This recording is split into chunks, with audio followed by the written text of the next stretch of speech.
दक्षिण भारत का इकलौता राज्य कर्नाटक हारने के बाद कथित तौर पर ये आरएसएस और बीजेपी वाले इतना बौखला जाएंगे, कभी किसी ने नहीं सोचा था।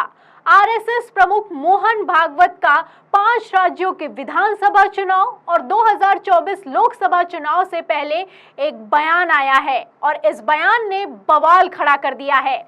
आपको बता दें कि मोहन भागवत ने बकायदा मंच से खड़े होकर कहा है कि हिंदू मीट और बीफ यानी कि गौ मांस खाने के लिए तैयार रहें। जी हाँ, चौंकाने वाला बयान है, लेकिन मोहन भागवत की तरफ से दिया गया है। जब से ये बयान दिया गया है तब से कांग्रेस ने तो बवाल खड़ा कर दिया है। कांग्रेस ने कैसे आरएसएस को घेरा है आपको बताएंगे, लेकिन पहले खबर में सबसे पहले आरएसएस प्रमुख मोहन भागवत ने मंच से खड़े होकर क्या बयान दिया है वो बयान बताते हैं। खबर आप देखिएगा नेशनल हेराल्ड की। देखिए इसमें लिखा है कि सफर for 200 years and be ready to atone for 2000 years of caste discrimination।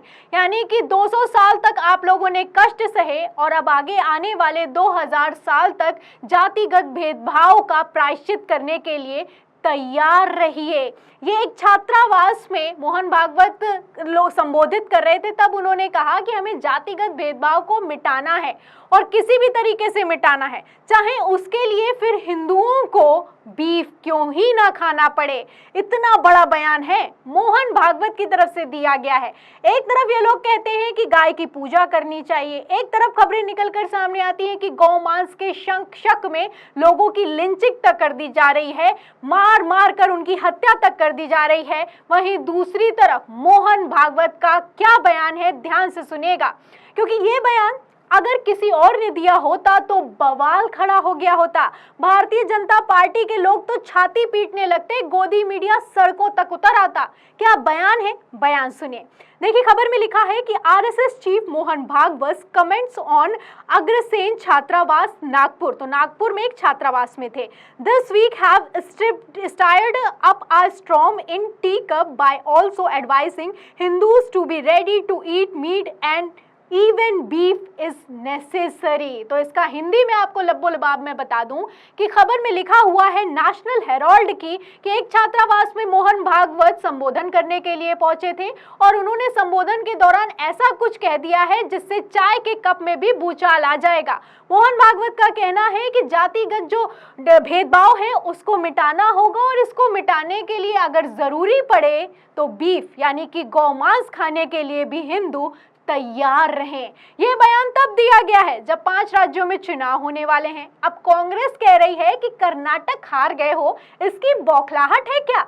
इस तरह का बयान देने का मतलब क्या बनता है? जैसा कि आप जानते हैं कि तेलंगाना और तमिलनाडु में भी चुनाव होने वाले हैं, उसके ठीक पहले मोहन भागवत ने इस तरह का बयान दिया है। फिलहाल कांग्रेस ने घेरा है और इसी नेशनल हेराल्ड की खबर को शेयर करते हुए लिखा है, नेशनल फोरम है, ये कांग्रेस का ही पेज है, उनकी तरफ से लिखा गया है कि यकीन नहीं होता तेलंगाना और तमिलनाडु में भाजपा अपना पैर जमाना चाहती है, इसीलिए ये चड्ढीधारी लोग हिंदू को गाय का मांस खाने को बोल रहे हैं। भागवत जी हिंदू धर्म में हजारों साल से गाय को पूजते आ रहे हैं। गाय का मांस आरएसएस के लोग दफ्तर में खाएं, किसी को कोई दिक्कत नहीं है, पूरे हिंदू धर्म का ठेका ना लीजिए। तो अगर दम है तो अपने दफ्तर में खिलाइए।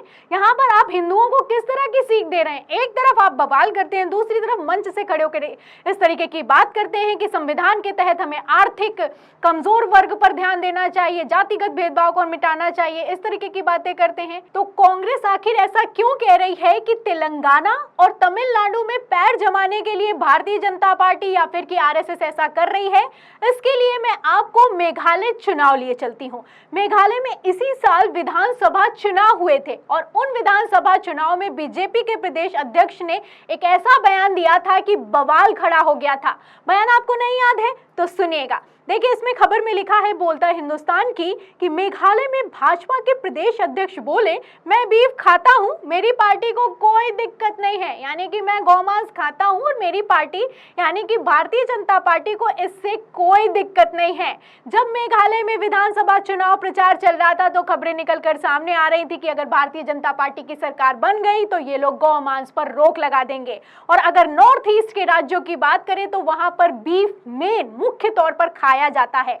ऐसे में बीफ बैन हो जाएगा, लोग डर जाएंगे, वोट नहीं मिलेगा। तो बीजेपी के प्रदेश अध्यक्ष खुद सामने आते हैं और अर्नेस्ट मावरी इनका नाम है और कहते हैं कि हम तो भैया बीफ खाते हैं और हमारी पार्टी को कोई दिक्कत भी नहीं है। अब इस तरह की बयानबाजी की जाती है। एक तरफ बीजेपी प्रदेश अध्यक्ष का बयान आपने देखा, वहीं दूसरी तरफ मोहन भागवत के बयान से क्यों बवाल मचा है आप समझ सकते हैं। फिलहाल आपको मेघालय के चुनाव में क्या हुआ वो भी बता देती हूँ, उस पर वापस भी लौटते हैं कि बीजेपी प्रदेश अध्यक्ष इस तरीके का बयान दिए कि बीफ खाते हैं, बीफ खाने से कोई दिक्कत नहीं है। उसके बावजूद भारतीय जनता पार्टी की मेघालय में क्या हाल हुआ आपको नहीं याद है तो वो भी दिखा देती हूँ। आप देखिए दैनिक भास्कर में लिखा है जो मेघालय विधानसभा चुनाव का रिजल्ट है। देखिए इसमें लिखा है कि 2023 में एनपीपी 26 सीटों से जीती, बीजेपी 2। बीजेपी मात्र 2 सीटों पे जीती। इन लोगों ने गौमांस को सपोर्ट किया, उसके बावजूद कांग्रेस 5 पर और टीएमसी 5 पर। तो पहली पार्टी कौन बनकर निकली आपने देखा, एनपीपी। बीजेपी 2 सीटों से जीती और वही भारतीय जनता पार्टी जो कि एनपीपी का चुनावों में बिल्कुल बहिष्कार कर रही थी, चुनावों में कह रही थी कि ये जो एनपीपी है ये भ्रष्ट पार्टी है, हम लोग केंद्र से पैसा भेजते हैं, ये वही पार्टी है जो कि जनता तक पहुंचने नहीं देती है। जब चुनाव में ये लोग सिर्फ 2 सीटें ला पाए उसके बाद भारतीय जनता पार्टी ने एनपीपी से गठबंधन कर लिया। तो चुनाव के लिए, कुर्सी के लिए लोग कुछ भी कर सकते हैं, आप देख सकते हैं। थोड़ा सा जटिल है लेकिन अगर समझने की कोशिश करेंगे तो आपको खबर दर खबर इतना तो क्लियर हो ही जाएगा कि भारतीय जनता पार्टी कथित तौर पर चुनाव जीतने के लिए किस हद तक गिर सकती है। आपको नहीं याद है तो एक खबर भी दिखा देती हूँ। खबर आप देखिए इंडिया टीवी की, इसमें लिखा है कि मेघालय में बीजेपी ने क्यों तोड़ा गठबंधन, अमित शाह ने बताई राज की बात, साथ ही दिया बड़ा बयान। तो फरवरी के महीने में जब तक वोटिंग नहीं हुई थी उसके 1 हफ्ते पहले तक अमित शाह मंच पर खड़े होकर एनपीपी का विरोध कर रहे थे, लेकिन जैसे ही 2 सीटें आई गौमांस का सपोर्ट करने के बाद भी तो इन लोगों ने गठबंधन कर लिया। अब बात यहाँ पर आकर अटकी है तेलंगाना और तमिलनाडु की। कर्नाटक के लोग हार चुके हैं, दक्षिण भारत का इकलौता राज्य हार चुके हैं। अब ऐसे में इस तरह की बयानबाजी करने का मतलब क्या बनता है, सवाल खड़ा होता है। फिलहाल राहुल गांधी इसको लेकर पहले ही कह चुके हैं। उन्होंने अभी विदेशी दौरे के दौरान क्या कहा उनका भी बयान सुन लीजिए। देखिए खबर आज तक की, देखिए इसमें लिखा है कि बीजेपी जो करती है उसका हिंदू धर्म से कोई मतलब नहीं, पेरिस से राहुल गांधी ने केंद्र पर साधा निशाना। तो ये लोग जो करते हैं उसका हिंदू धर्म से कोई मतलब नहीं, उतना तो आप समझ ही सकते हैं। वोट के लिए और कुर्सी के लिए किसी भी हद तक जाया जा सकता है क्या, सवाल खड़ा होता है। राहुल गांधी भी कहते हैं कि किसी को आतंकित करना, डराना, धमकाना हिंदू धर्म हमें नहीं सिखाता, जो कि भारतीय जनता पार्टी करती है। फिलहाल इस पूरी खबर पर और सबसे मेन पॉइंट इस खबर का यह है कि मोहन भागवत के इस बयान पर आप क्या सोचते हैं हमें कमेंट बॉक्स में जरूर लिखें। वीडियो को ज्यादा से ज्यादा शेयर करें, सब्सक्राइब बटन दबाएं, लाइक दबाएं ताकि हर खबर की नोटिफिकेशन आप तक पहुंचती रहे। मैं प्रियंका, आप देख रहे थे 4 PM। फिर मिलते हैं अगली खबर के साथ, तब तक के लिए धन्यवाद।